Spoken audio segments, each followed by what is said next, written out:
Hi. This is for chapter 6, relating to others at work, module 5 discussion. And I've chosen questions 1 and 3. My first question is, based on our text, how do person-focused and task-focused leaders contribute to the development and maintenance of constructive relationships in organizations? And then the second part of that is, why do most leaders maintain a perfect balance of task and person dimensions at the workplace?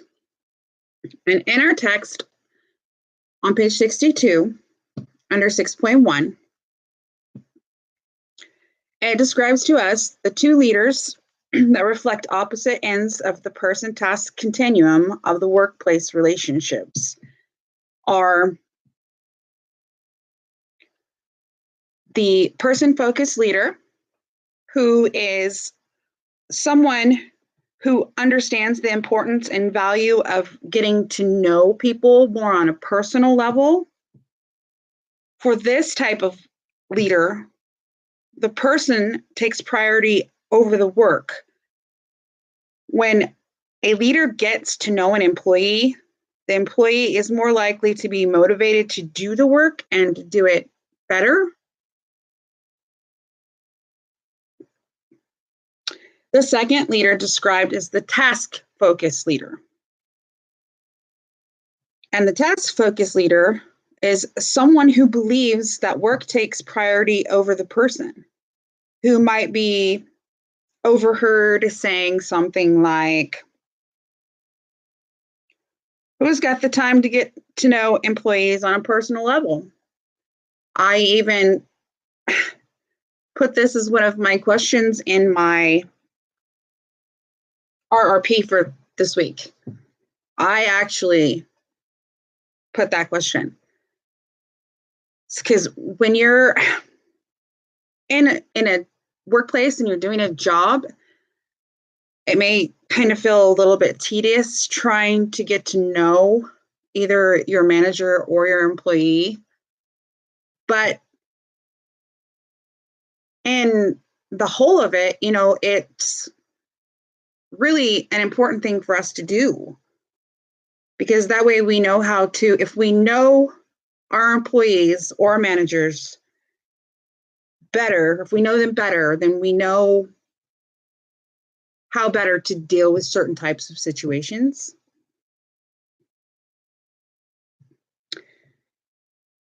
In reality, most leaders know that the workplace requires leaders that can balance both the personal and task dimensions of the workplace.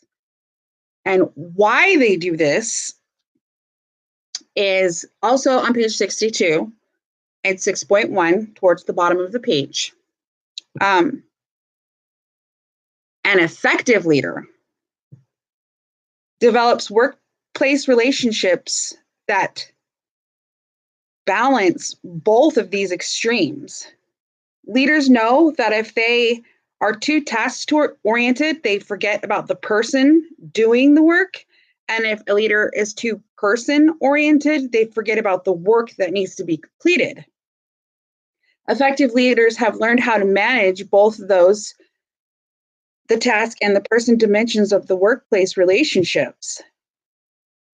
That is, they operate in the middle zone of the continuum. And they have this little, on page 63 in the book, they have this little picture of a computer and a man on one of the scales. And it shows them just balancing even. I got a laugh out of it. Okay, question 3.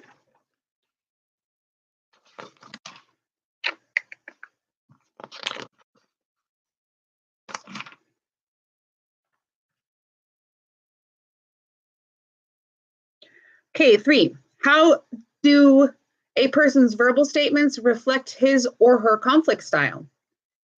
And what role do task and person dimensions play in influencing the conflict style of an individual? Now, the page 66 under 6.4, under the picture of the, looks like the boss pointing for the employee to get out. It talks about the task dimension focuses on getting the job done. If you have high concern for tasks, your focus is on production or output. And they give an example about if you manage a coffee house, your concern would be more on the total number of cups of coffee or coffee specialty drinks sold in a single day of operation. And if you have low concern for task, you are less concerned about the output.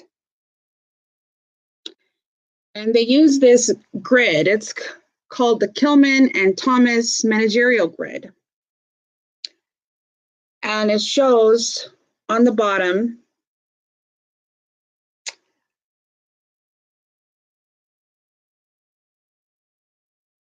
the horizontal axis, it reflects your concern for production or tasks, and that's where it relates to the task dimension of it.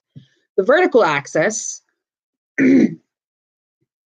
reflects your concern for people.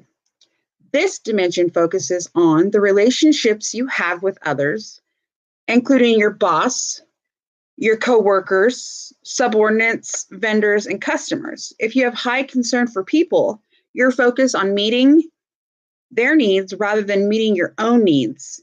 Again, if you manage the coffee house, your concern for this dimension would be on ensuring that your employees are satisfied with their jobs and trying to meet their scheduling, social, and inclusion needs. You would also be concerned with whether your customers were satisfied with the coffee and the overall experience. If you have low concern for people, you are less concerned about meeting others' needs and more interested in ensuring that your own needs are met.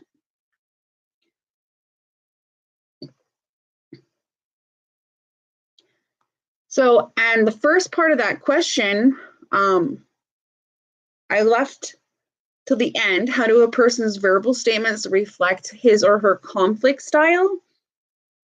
It's because what we say and how we say it may not be how we mean it. Another person can take something that we say because of maybe a smart alecky way we said it, or the demeanor in which we said it was something they took offense to or got their feelings hurt. They give us some examples, and I want to read briefly those with you. The avoider, which is somebody that has low concern for task and low concern for people. So they really just don't care about anybody but themselves. Would say stuff like, this is not a problem for me. I don't have a conflict. Or I need to run. See you later. I'm going to go and let the two of you work this out. They just really don't want to have anything to do with it if it's not concerning themselves. The accommodator, which I feel like I fall most under, at least with my friends and family, as what I've been told, is that I try to take care of everyone else so much that I forget about what I need. And so the accommodator would say stuff like, although this is not going to help us get the job done, I agree with you. Or this is important to you, so let's do it your way. To manage this conflict, I want what you want. And it may not necessarily be what I want, but I'll do it to satisfy the other person, if that makes sense. The competitor would say things like, this is the way it's going to be. I don't care what you think. Or to manage this conflict, there is only one solution. The collaborator would say stuff like, what do you think we should do to manage the conflict? Together, let's look at the various issues on the table. This solution has been proposed. Can you support it? So the collaborator as an individual has high concern for task and high concern for people. Then we have the compromiser, who has a moderate concern for task and a moderate concern for people. But they will say things like, I'm willing to give this up if you're willing to give that up. It's what my kids try to do all the time. If you let me do this, I'll do this. They never really do what they say they'll do, but that's what they try to do. So my kids are big time compromisers. And to manage this conflict, I'm willing to meet you halfway, or let's both go back and revise it. Let me say that again. Let's both go back and revise what it is we need and want. So regardless of your conflict style, there are times when you need to adapt. You need to adapt your style because of the situation. So just the way that, like even in text message, it's not verbal, but sometimes the way that you write things, say things, or do things, it does have a style to it, and it may be something that the other person does or doesn't understand. So sometimes you just got to go with the flow and make a style work